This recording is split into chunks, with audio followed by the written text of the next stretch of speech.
ओम नमो भगवते वासुदेवाय। आप सभी का हमारे YouTube चैनल पर हार्दिक स्वागत है।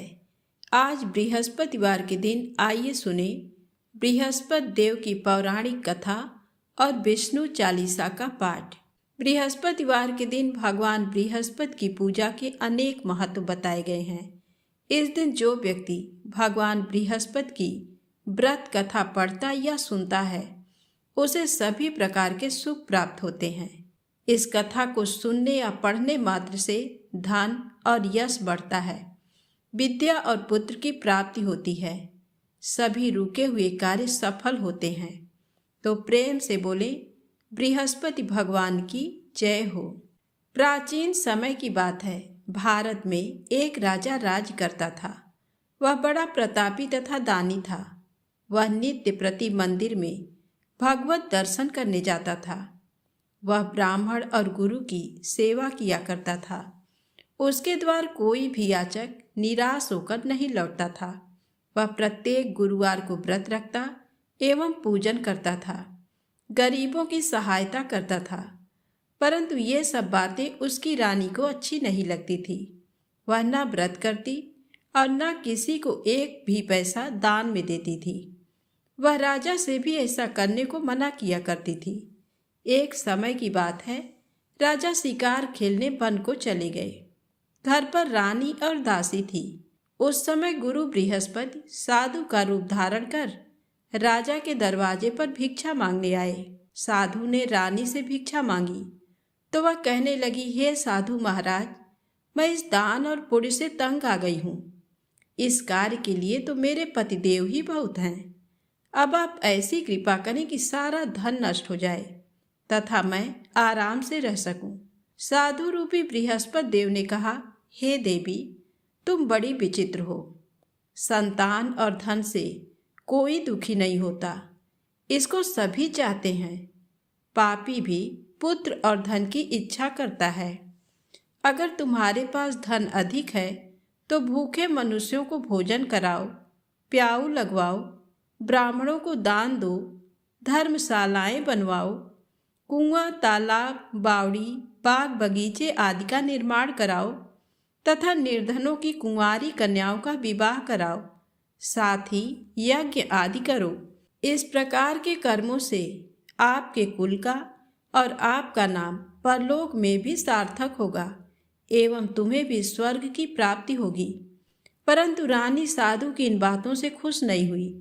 उसने कहा, हे साधु महाराज, मुझे ऐसे धन की आवश्यकता नहीं जिसको मैं अन्य लोगों को दान देती फिरूं तथा जिसको रखने और संभालने में ही मेरा सारा समय नष्ट हो जाए।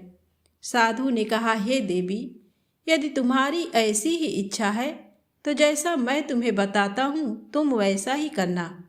बृहस्पतिवार के दिन घर आंगन को गोबर से लीपना, अपने केसों को पीली मिट्टी से धोना, केसों को धोते समय स्नान करना, राजा से कहना वह हजामत करवाए, भोजन में मांस मदिरा खाना, कपड़े धोबी के हाथ धुलने देना। इस प्रकार 7 बृहस्पतिवार करने से तुम्हारा सारा धन नष्ट हो जाएगा। ये कहकर साधु महाराज रूपी बृहस्पति देव अंतर ध्यान हो गए। रानी ने साधु के कहने के अनुसार 7 बृहस्पतिवार तक वैसा ही करने का विचार किया। साधु के बताए अनुसार कार्य करते हुए केवल 3 बृहस्पतिवार ही बीते थे कि उसकी समस्त धन संपत्ति नष्ट हो गई। भोजन के लिए दोनों समय परिवार तरसने लगा तथा सांसारिक भोगों से दुखी रहने लगा। तब राजा रानी से कहने लगा कि हे रानी, तुम यहाँ पर रहो, मैं दूसरे देश को जाता हूँ, क्योंकि यहाँ पर मुझे सभी मनुष्य जानते हैं, इसलिए मैं यहाँ पर कोई काम नहीं कर सकता। मैं अब परदेश जा रहा हूँ, वहाँ कोई काम धंधा करूँगा, शायद हमारे भाग्य बदल जाएं। ऐसा कहकर राजा परदेश चला गया। वह वहाँ जंगल से लकड़ी काट कर लाता और शहर में बेचता। इस तरह जीवन व्यतीत करने लगा। इधर राजा के बिना रानी और दासी दुखी रहने लगी। किसी दिन भोजन मिलता और किसी दिन जल पीकर ही रह जाती। एक बार जब रानी और दासी को 7 दिन तक बिना भोजन के रहना पड़ा तो रानी ने अपनी दासी से कहा, हे दासी, पास ही के नगर में मेरी बहन रहती है, वह बड़ी धनवान है, तू उसके पास जा और कुछ ले आ ताकि थोड़ी बहुत गुजर बसर हो जाए। दासी रानी की बहन के पास गई। उस दिन गुरुवार था और रानी की बहन उस समय बृहस्पतिवार व्रत की कथा सुन रही थी। दासी ने रानी की बहन को अपनी रानी का संदेश दिया, लेकिन रानी की बड़ी बहन ने कोई उत्तर नहीं दिया। जब दासी को रानी की बहन से कोई उत्तर नहीं मिला तो वह बहुत दुखी हुई और उसे क्रोध भी आया। दासी ने वापस आकर रानी को सारी बात बता दी। सुनकर रानी ने अपने भाग्य को कोसा। उधर रानी की बहन ने सोचा कि मेरी बहन की दासी आई थी, परंतु मैं उससे नहीं बोली, इससे वह बहुत दुखी हुई होगी।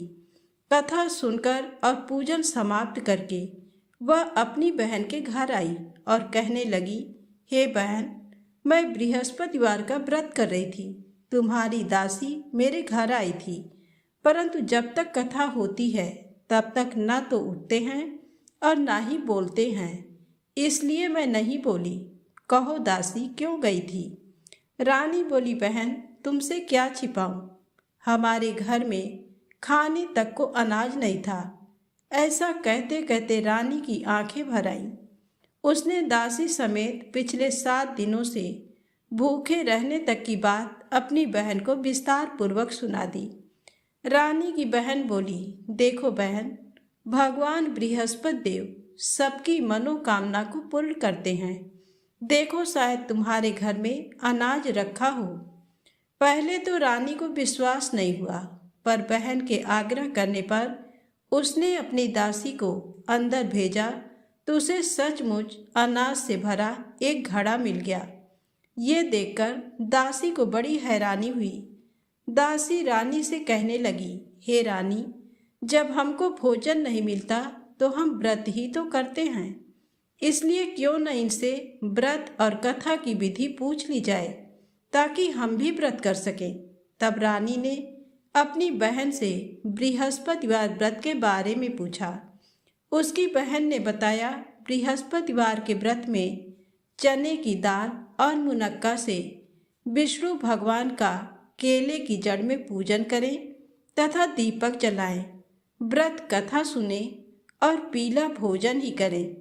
इससे बृहस्पति देव प्रसन्न होते हैं। व्रत और पूजन विधि बताकर रानी की बहन अपने घर को लौट गई। 7 दिन के बाद जब गुरुवार आया तो रानी और दासी ने व्रत रखा।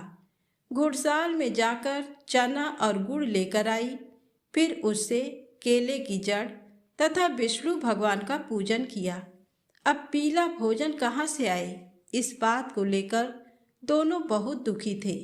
चूंकि उन्होंने व्रत रखा था, इसलिए बृहस्पति देव उनसे प्रसन्न थे।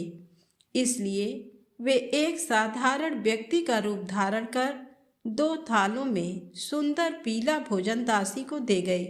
भोजन पाकर दासी प्रसन्न हुई और फिर रानी के साथ मिलकर भोजन ग्रहण किया। उसके बाद वे सभी गुरुवार को व्रत और पूजन करने लगी। बृहस्पति भगवान की कृपा से उनके पास फिर से धन संपत्ति आ गई, परंतु रानी फिर से पहले की तरह आलस्य करने लगी। तब दासी बोली, देखो रानी, तुम पहले भी इस प्रकार आलस्य करती थी। तुम्हें धन रखने में कष्ट होता था, इस कारण सभी धन नष्ट हो गया, और अब जब भगवान बृहस्पति की कृपा से धन मिला है तो तुम्हें फिर से आलस्य होता है। रानी को समझाते हुए दासी कहती है कि बड़ी मुसीबतों के बाद हमने ये धन पाया है, इसलिए हमें दान पुण्य करना चाहिए, भूखे मनुष्यों को भोजन कराना चाहिए और धन को शुभ कार्यों में खर्च करना चाहिए, जिससे तुम्हारे कुल का यश बढ़ेगा, स्वर्ग की प्राप्ति होगी और पितृ प्रसन्न होंगे। दासी की बात मानकर रानी अपना धन शुभ कार्यों में खर्च करने लगी। जिससे पूरे नगर में उसका यश फैलने लगा। एक दिन रानी और दासी दोनों आपस में विचार करने लगी कि न जाने राजा किस दशा में होंगे। उनकी कोई खोज खबर भी नहीं है। उन्होंने श्रद्धा पूर्वक गुरु बृहस्पति भगवान से प्रार्थना की कि राजा जहाँ कहीं भी हो शीघ्र वापस आ जाएं। उधर राजा परदेश में बहुत दुखी रहने लगा।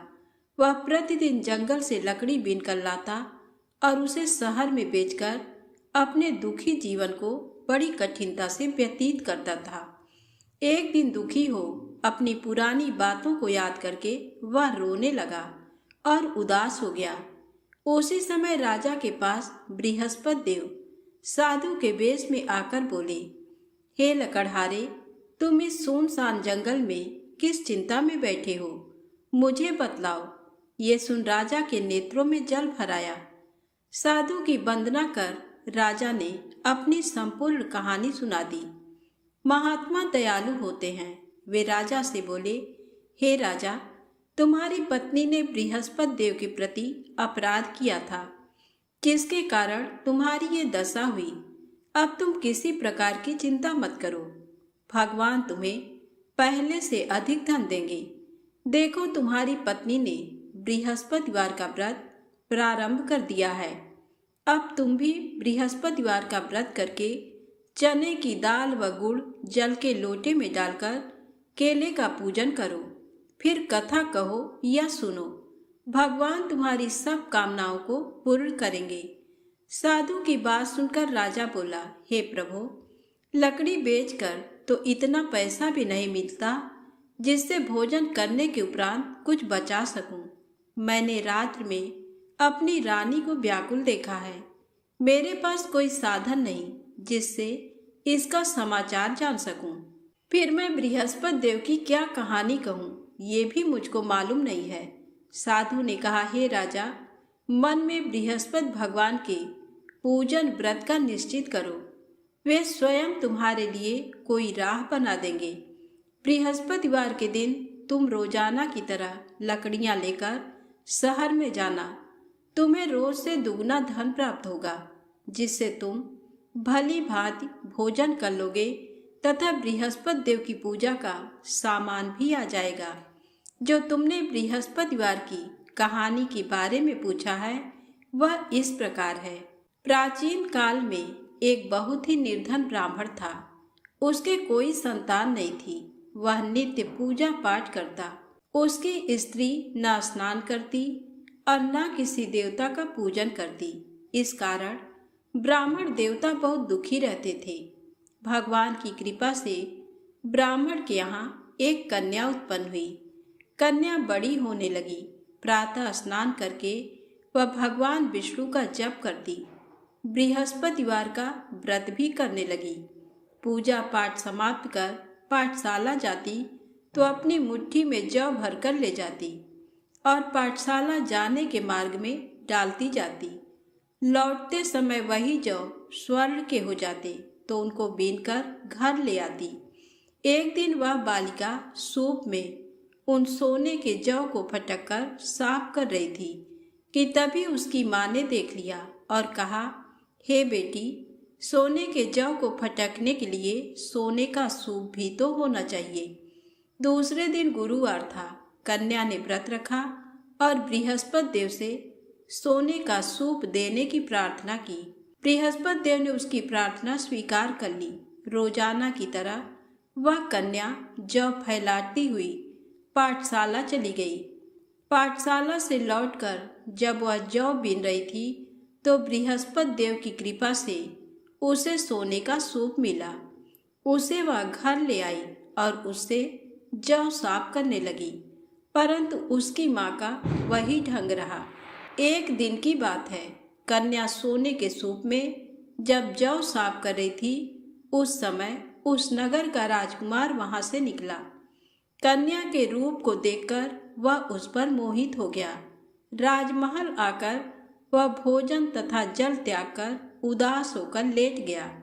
राजा को जब राजकुमार द्वारा अन्न जल त्यागने का समाचार ज्ञात हुआ तो अपने मंत्रियों के साथ वह अपने पुत्र के पास गया और कारण पूछा। राजकुमार ने राजा को उस लड़की के घर का पता भी बता दिया। मंत्री उस लड़की के घर गया। मंत्री ने ब्राह्मण के समक्ष राजा की ओर से निवेदन किया। कुछ ही दिन बाद ब्राह्मण की कन्या का विवाह राजकुमार के साथ संपन्न हो गया। कन्या के घर से जाते ही ब्राह्मण के घर में पहले की भांति गरीबी का निवास हो गया। एक दिन दुखी होकर ब्राह्मण अपनी पुत्री से मिलने गए। बेटी ने पिता की अवस्था को देखा और अपनी माँ का समाचार पूछा। ब्राह्मण ने सभी हाल कह सुनाया। कन्या ने बहुत सा धन देकर अपने पिता को विदा कर दिया, लेकिन कुछ दिन बाद फिर वही हाल हो गया। ब्राह्मण फिर अपनी कन्या के यहाँ गया और सभी हाल कहा तो पुत्री बोली, हे पिताजी, आप माता जी को यहाँ लिवा लाओ। मैं उन्हें वह विधि बता दूंगी जिससे गरीबी दूर हो जाए। ब्राह्मण देवता अपनी स्त्री को साथ लेकर अपनी पुत्री के पास राजमहल पहुँचे तो पुत्री अपनी माँ को समझाने लगी, हे माँ, तुम प्रातःकाल स्नान आदि करके विष्णु भगवान का पूजन करो तो सब दरिद्रता दूर हो जाएगी। परंतु उसकी माँ ने उसकी एक भी बात नहीं मानी। वह प्रातःकाल उठकर अपनी पुत्री के बच्चों का बचा जूठन खा लेती थी। एक दिन उसकी पुत्री को बहुत गुस्सा आया। उसने अपनी माँ को एक कोठरी में बंद कर दिया। प्रातःकाल उसने स्नान आदि करा के पूजा पाठ करवाया तो उसकी माँ की बुद्धि ठीक हो गई।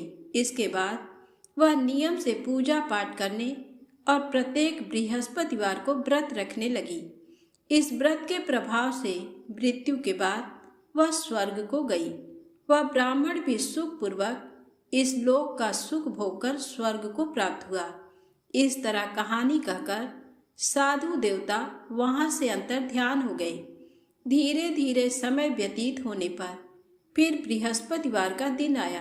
राजा जंगल से लकड़ी काटकर शहर में बेचने गया। उसे उस दिन और दिनों से अधिक धन मिला। राजा ने चना गुड़ आदि लाकर बृहस्पतिवार का व्रत किया। उस दिन से उसके सभी क्लेश दूर हुए। परंतु जब अगले गुरुवार का दिन आया तो वह बृहस्पतिवार का व्रत करना भूल गया। इस कारण बृहस्पति भगवान नाराज हो गए। उस दिन उस नगर के राजा ने विशाल यज्ञ का आयोजन किया तथा शहर में ये घोषणा करा दी कि कोई भी मनुष्य अपने घर में भोजन न बनावे, न आग जलावे। समस्त जनता मेरे यहाँ भोजन करने आवे। इस आज्ञा को जो न मानेगा उसे फांसी की सजा दी जाएगी। इस तरह की घोषणा संपूर्ण नगर में करवा दी गई। राजा की आज्ञा अनुसार शहर के सभी लोग भोजन करने गए, लेकिन लकड़हारा कुछ देर से पहुंचा। इसलिए राजा उसको अपने साथ घर लिवा गए और ले जाकर भोजन करा रहे थे तो रानी की दृष्टि उस खूंटी पर पड़ी जिस पर उसका हार लटका हुआ था। वह वहां पर दिखाई नहीं दिया। रानी ने निश्चय किया कि मेरा हार इस मनुष्य ने चुरा लिया है। उसी समय सिपाहियों को बुलाकर उसको कारागार में डलवा दिया। जब लकड़हारा कारागार में पड़ गया और बहुत दुखी होकर विचार करने लगा कि न जाने कौन से पूर्व जन्म के कर्म से मुझे ये दुख प्राप्त हुआ, और उसी साधु को याद करने लगा जो कि जंगल में मिला था। उसी समय तत्काल बृहस्पति देव साधु के रूप में प्रकट हुए और उसकी दशा को देखकर कहने लगे, अरे मूर्ख, तूने बृहस्पति देव की कथा नहीं करी, इस कारण तुझे दुख प्राप्त हुआ है। अब चिंता मत कर। बृहस्पतिवार के दिन कारागार के दरवाजे पर 4 पैसे पड़े मिलेंगे। उनसे तू बृहस्पति देव की पूजा करना, तेरे सभी कष्ट दूर हो जाएंगे। बृहस्पति के दिन उसे 4 पैसे मिले। लकड़हारे ने कथा कही। उसी रात्रि को बृहस्पति देव ने उस नगर के राजा को स्वप्न में कहा, हे राजा, तुमने जिस आदमी को कारागार में बंद कर दिया है वह निर्दोष है। वह राजा है, उसे छोड़ देना। रानी का हार उसी खूंटी पर लटका है। अगर तू ऐसा नहीं करेगा तो मैं तेरे राज्य को नष्ट कर लूँगा। इस तरह रात्रि के स्वप्न को देखकर राजा प्रातः काल उठा और खूंटी पर हार देकर लकड़हारे को बुलाकर क्षमा मांगी तथा लकड़हारे को योग्य सुंदर वस्त्र आभूषण देकर विदा कर दिया। बृहस्पति देव की आज्ञा अनुसार लकड़हारा अपने नगर को चल दिया। राजा जब अपने नगर के निकट पहुंचा तो उसे बड़ा आश्चर्य हुआ।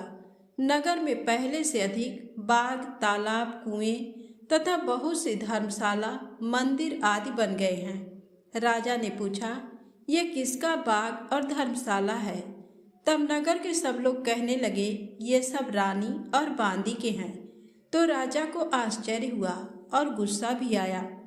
जब रानी ने ये खबर सुनी कि राजा आ रहे हैं तो उन्होंने बांदी से कहा कि हे दासी, देख राजा हमको कितनी बुरी हालत में छोड़ गए थे। हमारी ऐसी हालत देखकर वह लौट न जाएं, इसलिए तू दरवाजे पर खड़ी हो जा। आज्ञा अनुसार दासी दरवाजे पर खड़ी हो गई। राजा आए तो उन्हें अपने साथ लिवा लाई। तब राजा ने क्रोध करके अपनी रानी से पूछा कि ये धन तुम्हें कैसे प्राप्त हुआ है? तब उन्होंने कहा, हमें ये सब धन बृहस्पति देव के इस व्रत के प्रभाव से प्राप्त हुआ है।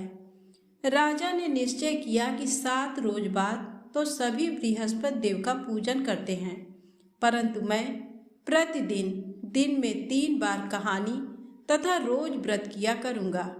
अब हर समय राजा के दुपट्टे में चने की दाल बंधी रहती तथा दिन में 3 बार कहानी कहता। एक रोज राजा ने विचार किया कि चलो अपनी बहन के यहाँ हो आवें।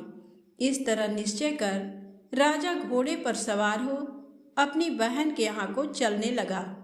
मार्ग में उसने देखा कि कुछ आदमी एक मुर्दे को लिए जा रहे हैं। उन्हें रोककर राजा कहने लगा, अरे भाइयों, मेरी बृहस्पति देव की कथा सुन लो।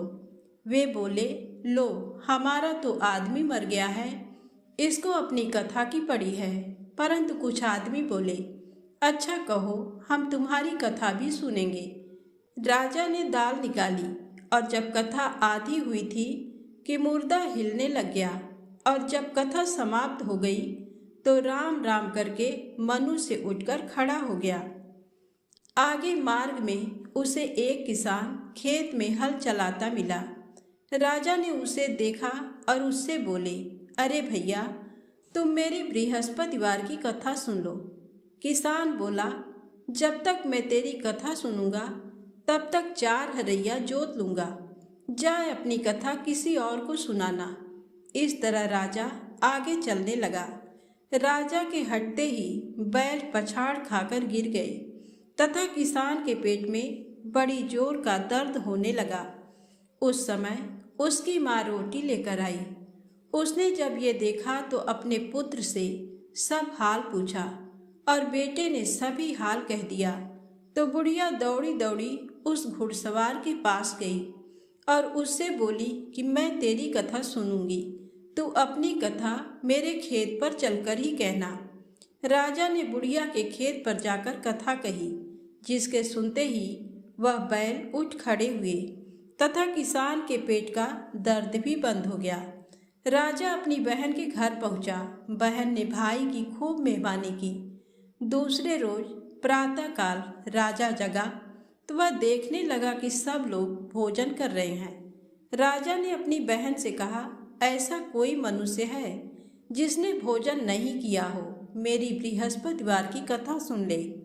बहन बोली, हे भैया, ये देश ऐसा ही है कि पहले यहाँ लोग भोजन करते हैं, बाद में अन्य काम करते हैं। अगर कोई पड़ोस में हो तो देख आऊं। वह ऐसा कहकर देखने चली गई, परंतु उसे कोई ऐसा व्यक्ति नहीं मिला जिसने भोजन न किया हो। अतः वह एक कुम्हार के घर गई, जिसका लड़का बीमार था। उसे मालूम हुआ कि उनके यहाँ 3 रोज से किसी ने भोजन नहीं किया है। रानी ने अपने भाई की कथा सुनने के लिए कुम्हार से कहा। वह तैयार हो गया। राजा ने जाकर बृहस्पतिवार की कथा कही, जिसको सुनकर उसका लड़का ठीक हो गया। अब तो राजा की प्रशंसा होने लगी। एक रोज राजा ने अपनी बहन से कहा कि हे बहन, हम अपने घर को जाएंगे, तुम भी तैयार हो जाओ। राजा की बहन ने अपनी सास से कहा। सास ने कहा, हाँ चली जा, परंतु अपने लड़कों को मत ले जाना, क्योंकि तेरे भाई के कोई औलाद नहीं है। बहन ने अपने भैया से कहा, हे भैया, मैं तो चलूंगी, पर कोई बालक नहीं जाएगा। राजा बोला, जब कोई बालक नहीं चलेगा तब तुम ही क्या करोगी। बड़े दुखी मन से राजा अपने नगर को लौट आया। राजा ने अपनी रानी से कहा, हम निर्वंशी हैं, हमारा मुंह देखने का धर्म नहीं है और कुछ भोजन आदि नहीं किया। रानी बोली, हे प्रभु, बृहस्पति देव ने हमें सब कुछ दिया है, वह हमें औलाद अवश्य देंगे। उसी रात को बृहस्पति देव ने राजा से स्वप्न में कहा, हे राजा उठ, सभी सोच त्याग दे, तेरी रानी गर्भ से है। राजा को ये बात सुनकर बड़ी खुशी हुई। 9वें महीने में उसके गर्भ से एक सुंदर पुत्र पैदा हुआ। तब राजा बोला, हे रानी, स्त्री बिना भोजन के रह सकती है, पर बिना कहे नहीं रह सकती। जब मेरी बहन आवे तुम मुझसे कुछ कहना मत। रानी ने सुनकर हाँ कर दिया। जब राजा की बहन ने ये शुभ समाचार सुना तो वह बहुत खुश हुई तथा बधाई लेकर अपने भाई के यहाँ आई। तभी रानी ने कहा, घोड़ा चढ़कर तो नहीं आई, गधा चढ़ी आई। राजा की बहन बोली, भाभी, मैं इस प्रकार न कहती तो तुम्हें औलाद कैसे मिलती। बृहस्पति देव ऐसे ही हैं, जैसी जिसके मन में कामनाएं हैं सभी को पूर्ण करते हैं। जो सद्भावना पूर्वक बृहस्पतिवार का व्रत करता है एवं कथा पढ़ता है अथवा सुनता है, दूसरों को सुनाता है, बृहस्पति देव उसकी सभी मनोकामना पूर्ण करते हैं। प्रेम से बोलें, बृहस्पति भगवान की जय हो। अब आइए सुने विष्णु चालीसा पाठ। विष्णु सुनिए विनय, सेवक की चित लाय, कीरत कुछ वर्णन करूं, दीजय ज्ञान बताए। नमो विष्णु भगवान खरारी, कष्ट न सावन अखिल बिहारी। प्रबल जगत में शक्ति तुम्हारी, त्रिभुवन फैल रही उजियारी। सुंदर रूप मनोहर सूरत, सरल स्वभाव मोहनी मूरत। तन पर पीतांबर अति सोहत, बैजंती माला मन मोहत। शंख चक्र कर गदा बिराजे, देखत दैत्य असुर दल भाजे। सत्य धर्म मद लोभ न गाजे, काम क्रोध मद लोभ न छाजे। संत भक्त सज्जन मन रंजन, धनुजय असुर दुष्टन दल गंजन। सुख उपजाय कष्ट सब भंजन, दोष मिटाय करत जन सज्जन।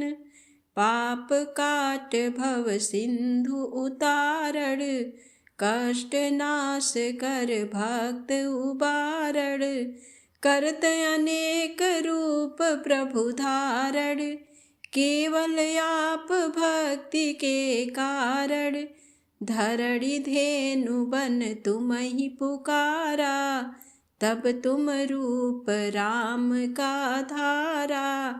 भार उतार असुर दल मारा, रावण आदिक को संहारा। आप वराह रूप बनाया, हिरण्याक्ष को मार गिराया। धर्मत्स्य तन सिंधु बनाया, 14 रत्नन को निकलाया। अमिलख असुरन द्वंद मचाया, रूप मोहनी आप दिखाया। देवन को अमृत पान कराया, असुरन को छवि से बहलाया। कूर्म रूप धर सिंधु मझाया, मंदराचल गिरि तुरत उठाया। शंकर का तुम फंद छुड़ाया, भस्मासुर को रूप दिखाया। वेदन को जब असुर डुबाया, कर प्रबंध उन्हें ढूढ़वाया। मोहित बन कर खलहि नचाया, उस ही कर से भस्म कराया। असुर जलंधर अति बलदाई, शंकर से उनकी न लड़ाई। हार पार शिव सकल बनाई, कीन सती से छल खल जाई। सुमिरन कीन तुम्हें शिवरानी, बतलाई सब विपत कहानी। तब तुम बने मुनीश्वर ज्ञानी, वृंदा की सब सुरति भुलानी। देखत तीन धनुज शैतानी, वृंदा आय तुम्हें लपटानी। हो इस पर धर्म क्षतिमानी, हना असुर उर शिव शैतानी। तुमने ध्रुव प्रहलाद उबारे, हिरणाकुश आदिक खल मारे। गणिका और अजामिल तारे, बहुत भक्त भव सिंधु उतारे। हरहु सकल संताप हमारे, कृपा करहु हरि सिर जनहारे। देखहु मैं निज दरस तुम्हारे, दीन बंधु भक्तन हितकारे। चाहत आप का सेवक दर्शन, करहु दया अपनी मधुसूदन। जानू नहीं योग्य जप पूजन, होय यज्ञ ये स्तुति अनुमोदन।